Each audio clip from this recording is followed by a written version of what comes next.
ককরোচের চাটনি? চাটনি খাবে? ককরোচের চাটনিটা এটা কি? ককরোচ রান্না করে আর চাটনি খায়। না, আমি ওই চাটনি খাই না, আমি ঝাল চাটনি। ককরোচটা কি সেটা বলে দে, বাংলায় কি বলে ককরোচকে? ককরোচকে আরশোলা বলে। ও দাদাকে আরশোলা চাটনি? আমি আরশোলা চাটনি খাই না। খাবে? ভালো লাগবে। না, আমার দরকার নেই। কেন আরশোলা চাটনি খাওয়াবি কেন দাদাকে? আচ্ছা চাটনি ভালো লাগে ওই জন্য আমি খাই। তুই খাস? কে রান্না করে দেয় তোকে?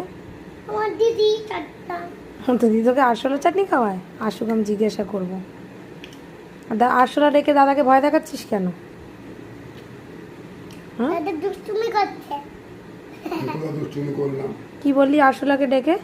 কি যেন বললি একটা? দাদার চোখে ঢুকে যেতে। দাদার চোখে ঢুকে যাবে? হ্যাঁ, বদমাইশি। কি খাচ্ছিস তুই? মোমো। ভালো খেতে?